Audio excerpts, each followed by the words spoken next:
우리 옆 사람하고 인사 나누겠습니다. 주님의 이름으로 사랑합니다. 축복합니다. 잘 나오셨습니다. 네, 감사를 드립니다.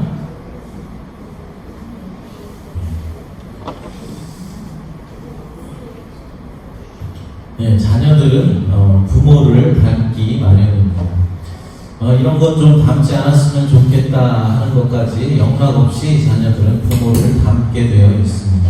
심지어는 발가락의 모양새나 손가락의 생김새, 그리고 걸음걸이, 그리고 말투까지 똑같이 닮은 것을 보면은 가끔 놀랄 때가 있습니다.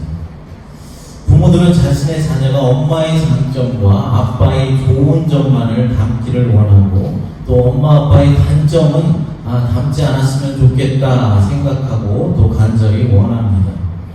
하지만 자녀를 낳아 키우다 보면은 이상하게 장점보다는 단점을 더 많이 닮아 있는 것을 보면서 실망하기도 하고, 자녀의 단점을 보면서 내가 이런 단점이 있었구나 라고 다시 한번 깨닫게 되기도 합니다.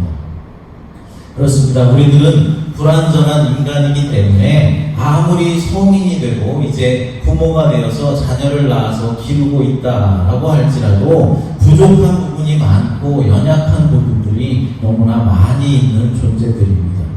나이가 이제 많이 들어서 할아버지가 되고 할머니가 되었다라고 할지라도 완전한 인간은 없는 것입니다. 그러나 우리 창조주 하나님 되시며 구원자가 되시는 우리 하나님께서는 완전하신 분이십니다. 단점이 없으시고 부족한 것이나 연약한 부분이 전혀 없으신 분이시다 하는 것입니다. 그러므로 하나님 아버지의 자녀된 우리들은 우리 하나님 아버지를 닮아가기 위해서 노력을 해야 하는 것입니다. 우리 인간들은 부족한 것이 많아서 부모를 닮아가야 할 그런 부분도 있지만은 아무리 부모라고 할지라도 닮지 말아야 할 그런 부분도 분명히 있습니다. 하지만 하나님 아버지는 완전한 분이시기 때문에 우리는 온전히 하나님 아버지를 닮아가기 위해서 최선의 노력을 다해야 하는 것입니다. 오늘 본문에서 하나님은 사랑이시고 빛이시다라고 말씀하고 있습니다. 그러므로 하나님 아버지의 자녀인 우리들은 그분의 사랑과 빛을 세상에 드러내며 살아야 하는 것이 마땅할 것입니다. 바울은 소아시아 교회 성도들이 마땅히 살아야 할 삶의 모습에 대해서 4장에 이어서 이제 5장에서 계속해서 말씀하고 있습니다. 특별히 이제 5장에 와서는 당시 소아시아 지역의 그 도시들에 광범위하게 퍼져 있던 신비주의 종교에 빠지지 말고 그것의 영향력에 주의해야 한다라고 말씀하고 있습니다. 오늘 본문 3절부터 7절까지 한번 읽어보겠습니다. 음행과 온갖 더러운 것과 탐욕은 너희 중에서 그 이름조차도 부르지 말라. 이는 성도에게 마땅한 반이라. 누추함과 어리석은 말이나 희롱의 말이 마땅치 아니하니 오히려 감사하는 말을 하라. 너희도 정녕 이것을 알거니와 음행하는 자나 더러운 자나 탐하는 자 곧 우상 숭배자는 다 그리스도와 하나님의 나라에서 기업을 얻지 못하느니 누구든지 헛된 말로 너희를 속지 못하게 하라. 이로 말미암아 하나님의 진노가 불순종의 아들들에게 임하나니 그러므로 그들과 함께하는 자가 되지 말라. 아멘. 먼저 3절에 보면은 음행과 온갖 더러운 것과 탐욕이라는 말이 나오는데 당시 신비주의 종교에 참여하거나 그의 영향을 받은 삶에 대해서 묘사하고 있는 것입니다.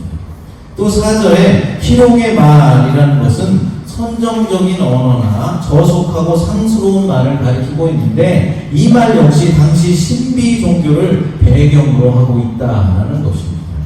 또한 5절에 음행하는 자나 더러운 자나 탐하는 자, 곧 우상 숭배자라고 말씀하고 있는데 여기에 우상 숭배자라는 것은 탐하는 자만을 가리키고 있는 것이 아니라 앞에 서술한 음행하는 자, 더러운 자, 그리고 탐하는 자 모두를 가리키면서 이 묘사 역시 당시 신비주의 종교에 참여하는 우상 숭배자들이 가진 특징들을 나열하고 있는 것입니다. 당시 소아시아 도시에는 여러 종류의 신비 종교들이 존재하고 있었습니다. 이 종교들은 신과의 신비로운 합의를 아주 중요시했고 그 합의에 이르는 다양한 방법을 추구하였습니다. 종종 그 방법의 하나로 사용된 것이 성관계입니다. 육체의 연합을 신과의 신비로운 연합과 연결시키고 또 성관계에서 얻는 쾌감을 종교적인 환희와 연결시켰습니다.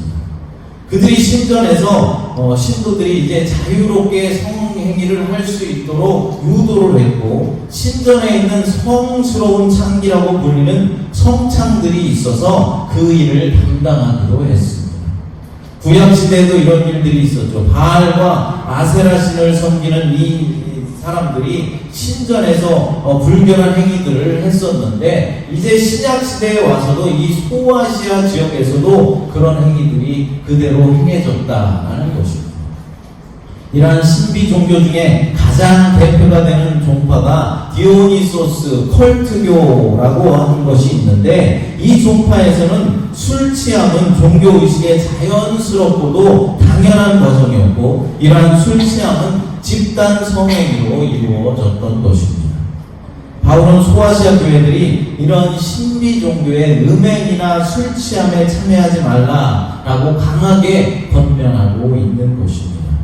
오늘날에도 어떻습니까? 이단 사이비 집단에서는 그 사이비 집단의 교주와 성관계를 신비한 연합이다라고 설명하면서 이상한 짓들을 하는 종파들이 아직도 있습니다. 이런 잘못된 종교에 빠지면은 자신뿐만 아니라 자신의 자녀, 자신의 딸까지도 바치면서 그것이 신의 축복을 받는 길이다라고 믿게 되는 것입니다. 인간이 이렇게 종교적인 어두움에 빠지게 되면은 이렇게까지 무지해지는 것입니다. 바울은 신비 종교에 빠진 사람들의 그릇된 모습을 지적하면서 그 무리에 빠진다면 하나님 나라에서 기업을 얻지 못할 것이다 라고 말하고 있습니다. 그러면서 그들이 어둠 가운데 사는 것과는 달리 교회는 하나님을 본받아 살아야 한다라고 말씀하고 있는 것입니다. 그럼 구체적으로 무엇이라고 말씀하는지 살펴보도록 하겠습니다. 첫째로 하나님처럼 사랑하라 라고 하십니다. 본문 1절과 2절을 읽어보겠습니다. 그러므로 사랑을 받는 자녀같이 너희는 하나님을 본받는 자가 되고 그리스도께서 너희를 사랑하신 것 같이 너희도 사랑 가운데서 행하라. 그는 우리를 위하여 자신을 버리사 향기로운 제물과 희생 제물로 하나님께 드리셨느니라. 아멘. 여러분, 사랑을 받아본 사람이 사랑을 할 수 있는 것입니다. 어릴 적 자라오면서 부모님이나 다른 누군가로부터 사랑을 받지 못하고 자랐거나 지속적으로 학대를 받고 자란 사람은 다른 사람을 사랑하는 일이 그리 쉽지가 않은 것입니다. 왜 그렇겠습니까? 자신이 사랑받지 못했기 때문에 그렇습니다. 사랑받지 못했기 때문에 다른 사람을 사랑하는 것이 어려운 것입니다. 그런데 우리는 어떻습니까? 너무나도 큰 사랑을 받아왔습니다. 말로는 표현할 수 없을 만큼 놀라운 사랑을 하나님께서 예수 그리스도를 통해서 우리에게 전하여 주셨습니다. 그 놀라운 사랑을 무엇이라고 바울은 본문에서 표현하고 있습니까? 우리를 위하여 자신을 버리사 향기로운 제물과 희생 제물로 하나님께 드리셨느니라 라고 말씀하고 있습니다. 그러니까 예수님께서 나 대신 십자가를 지시고 십자가에서 죽으심으로 향기로운 제물과 희생 제물이 되셨다라고 말씀하고 있는 것입니다. 우리는 하나님으로부터 사랑받지 못하거나 학대당하며 살아오지 않았습니다. 오히려 자격 없는 자가 넘치도록 과분한 사랑을 받은 것입니다. 그러므로 우리는 사랑받지 못한 자처럼 행동하면 안 됩니다. 예수님을 사랑하며 그분의 사랑을 세상에 전하며 살아가야 하는 것입니다.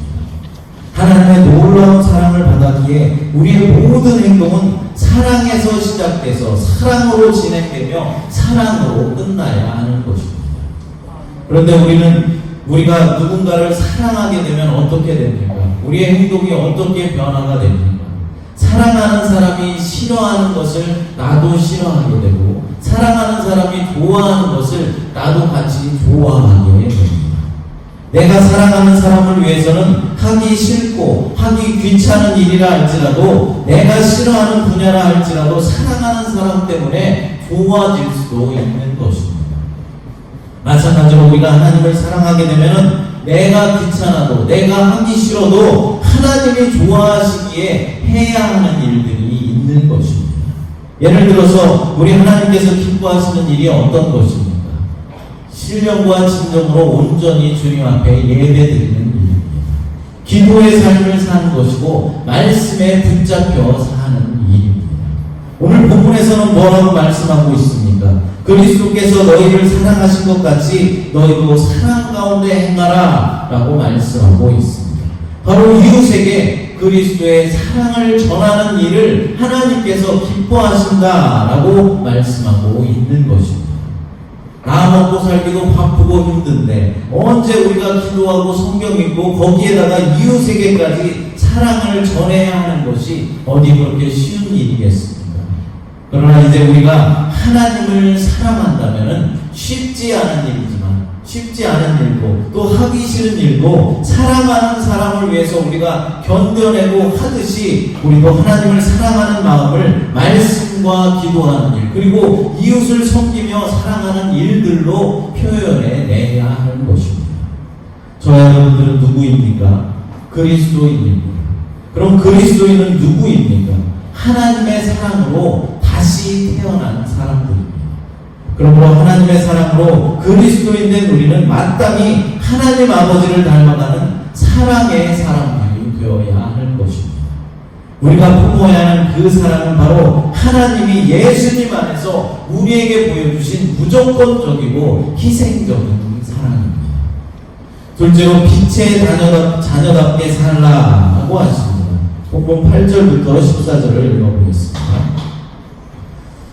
너희가 전에는 어둠이더니 이제는 주 안에서 빛이라. 빛의 자녀들처럼 행하라. 빛의 열매는 오직 착함과 의로움과 진실함에 있느니라. 주를 기뻐하시게 할 것이 무엇인가 시험하여 보라. 너희는 열매 없는 어둠의 일에 참여하지 말고 도리어 책망하라. 그들이 은밀히 행하는 것들은 말하기도 부끄러운 것들이라. 그러나 책망을 받는 모든 것은 빛으로 말미암아 드러나느니 드러나는 것마다 빛이니라. 그러므로 이르시기를 잠자는 자여 깨어서 죽은 자들 가운데서 일어나라. 그리스도께서 너희에게 비추시리라 하셨느니라. 아멘.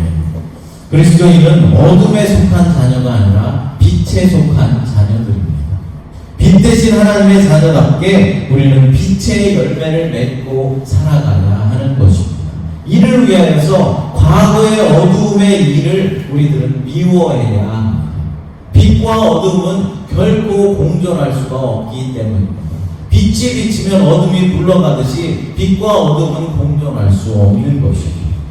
어둠의 일을 묵인하거나 동조하지 말고 과감하게 우리의 빛을 비추어서 어둠의 세력이 물러나가게 해야 하는 것입니다. 더 나아가서 모든 분야에서 하나님이 보시기에 착함과 의로움과 진실함으로 하나님께서 기뻐하실 일이 무엇인지 우리는 날마다 생각해야 하는 것입니다. 착하고 선한 일과 정의가 실현되도록 해야 한다라는 말입니다.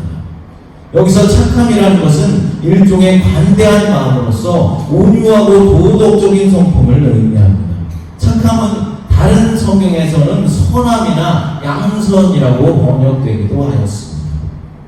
또 의로움은 하나님께서 믿는 성도들에게 부여하신 선물로서 여기서는 올곧은 행실을 의미하고 있습니다.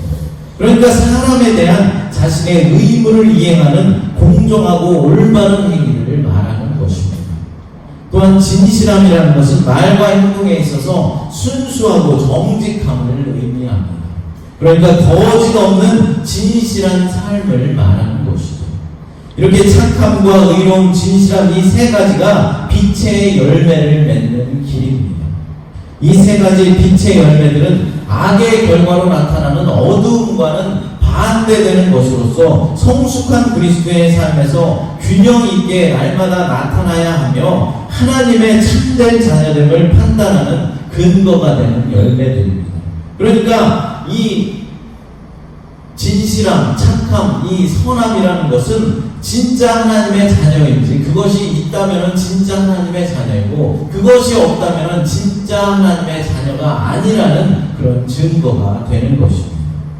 하나님을 믿는다고 하면서도 착하지 않아서 마음이 관대하지 못하고 옹졸하거나 온유하지 못하고 도덕적으로 바르지 못해서 남을 은밀하게 속이려 드는 사람이 있습니다. 또 의롭지 못해서 사람을 판단할 때 공정하게 판단하지 못하고 자신에게 이익을 줄 그런 사람만을 편애하는 것. 그러니까 돈 많은 사람이나 지위가 높은 사람에게는 굽실거리면서 어린이나 연약한 자들, 못 가진 자들을 함부로 대하는 사람도 있습니다. 또한 진실함이 없어서 순수하지 못하고 정직하지 못하며 늘 거짓말을 일삼는 사람도 있습니다. 이처럼 착함과 의로움, 진실함이 없는 사람은 아직은 빛 대신 하나님의 자녀가 아니라는 말입니다. 그러므로 우리는 빛의 자녀답게 언제나 착함과 의로움, 진실한 삶을 살아내기 위해서 날마다 몸부림쳐야 할 것입니다. 그렇습니다. 하나님은 어두운 세상에 빛을 비추셨습니다. 그리고 그 빛으로 독생자 예수 그리스도를 이 땅에 보내주셨습니다. 그리하여서 사람들 눈에 보이고 귀에 들리도록 세상 앞에 하나님 나라의 기준과 질서를 설파하셨습니다. 무엇이 옳은 것인지, 무엇이 그른 것인지 보여주신 것입니다. 여러분, 구원은 어두움에서 빛으로 나오는 것입니다. 숨기고 싶고 감추고 싶은 부끄러운 삶을 이제는 버리고 하나님 앞에서 그리고 사람 앞에서 떳떳한 삶을 선택하는 것입니다. 바로 빛 대신 주님 앞에 나오는 일이 옳은 일이고 어두움 속에서 숨기고 감추고 부끄러운 삶을 사는 것이 그른 일입니다. 어떤 신자들은 자꾸만 자신의 모든 것을 감추려 들고 숨기려 하는 그런 사람이 있습니다. 무엇인가 떳떳하지 못하고 자꾸만 거짓으로서 자신을 꾸미려고 합니다. 왜 그렇겠습니까? 아직도 음행과 더러움, 탐욕과 우상 숭배의 자리에 머물러 있기 때문에 그렇습니다. 아직도 어둠 가운데 자리 잡고 있기 때문입니다. 그러나 빛의 자녀들은 오히려 어둠에 사는 악한 사람들을 책망하는 자리에 있어야 하는 것입니다. 참된 성도들은 빛의 자녀로 바른 열매를 맺으며 살아가면서 어둠에서 행하는 자들을 부끄럽게 만들어야 하는 것입니다. 어둠 가운데 있으면 내 얼굴에 묻은 더러운 때가 보이지 않지만 밝은 빛 가운데로 나오면 어떻게 됩니까? 내 얼굴에 묻은 더러운 것이 밝히 드러나게 되는 것처럼 우리가 예수 그리스도의 빛된 삶을 살아가면 우리들의 행실을 통하여서 어둠에 있는 악한 세력들이 밝히 드러나게 되는 것입니다. 그 일을 빛의 자녀들인 우리들이 행해야 한다는 말입니다. 사랑하는 여러분, 우리의 아버지신 하나님의 영광에 비친 변함이 없으십니다. 우리의 말과 행동이 어두운 세상에 하나님의 영광을 비추는 거울들이 되었으면 좋겠습니다. 하나님의 빛의 자녀가 된 우리가 세상의 어둠을 물리치는 빛으로 살아가게 되시기를 간절히 바랍니다. 세 번째로 지혜롭게 살라라고 말씀하십니다. 본문 15절과 16절 말씀을 읽어보겠습니다. 15절 16절입니다. 그런즉 너희가 어떻게 행할지를 자세히 주의하여 지혜 없는 자같이 하지 말고 오직 지혜 있는 자같이 하여 세월을 아끼라. 때가 악하니라. 아멘. 하나님을 믿는 사람들은 늘 지혜로운 삶을 살아가야 하는 것입니다. 예수님께서 제자들을 전도하러 보내면서 다음과 같이 말씀하셨습니다. 마태복음 10장 16절 말씀입니다. 함께 읽겠습니다.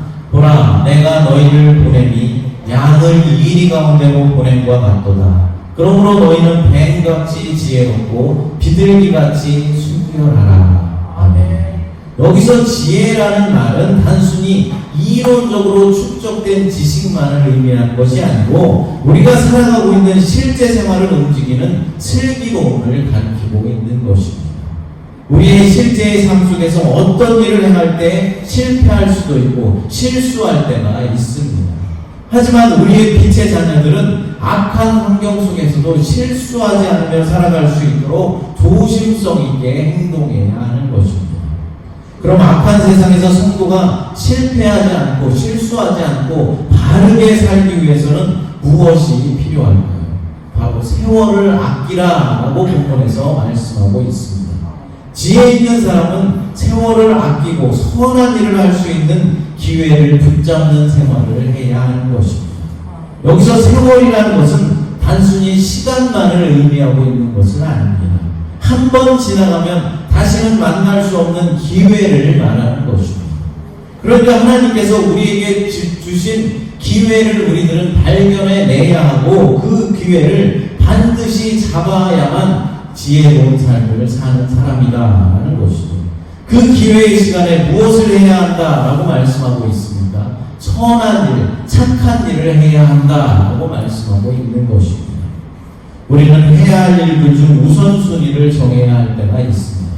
우리가 해야 하는 일들 중에서 아주 바쁜 일이지만 무가치한 일일 수도 있고, 그렇게 바쁜 일은 아니지만 반드시 해야 하는 하나님의 일일 수도 있습니다.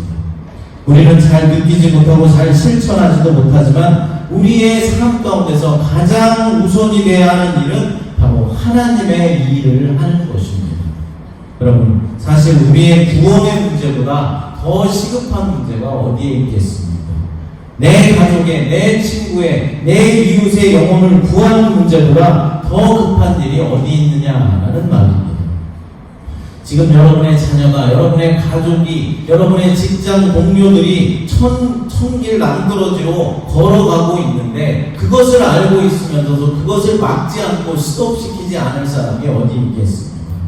그러므로 우리는 우리의 삶에서 가장 시급한 일인 하나님의 사역을, 하나님의 복음을 전하는 일을 최우선순위로 행하도록 노력해야 하는 것입니다. 사도 바울은 계속해서 지혜롭게 행동하며 사는 법에 대해서 한 가지 더 말씀하고 있습니다. 그것은 무엇이냐면 바로 성령의 충만한 삶을 살아라 하는 것입니다. 앞서 말한 신비 종교에서는 술을 취하게 하여서 결국 음행과 더러운 일에 참여하게 만들었습니다. 반면 교회의 참된 예배는 성도들에게 온갖 좋은 모습을 이루어주는 터전이 되어야 하는 것입니다. 그래서 바울은 술 취하는 삶을 살지 말고 성령에 취하라, 그러니까 성령의 충만함을 받아야 한다라고 말씀하고 있는 것입니다. 성령 충만에 대한 오해들이 좀 있는 것 같습니다. 하나님은 성령 충만함을 받으라고 우리에게 말씀하셨는데 많은 성도들이 성령을 내가 가져야 하고 내가 취해야 하는 것으로 생각하고 있습니다. 또는 배터리를 충전하는 식으로 배터리가 떨어지면 다시 충전을 하는 식으로 그렇게 성령 충만에 대해서 생각하고 있는 것 같습니다. 그러나 성령 충만의 주체는 내가 아니라 성령님이십니다.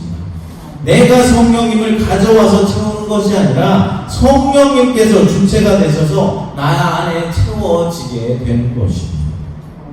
내가 성령의 지배하에 들어가는 것이죠. 성령 충만은 내가 성령님께 길들여져 가는 것을 의미하는 것입니다.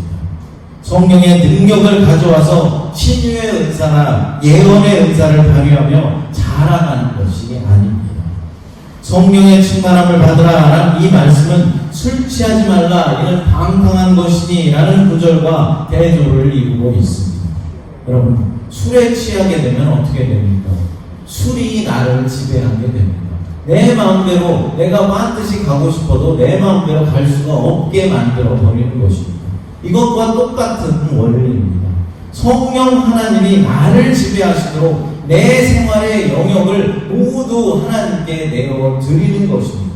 내가 그분께 길들여진 것이 바로 성령 충만이라는 것입니다.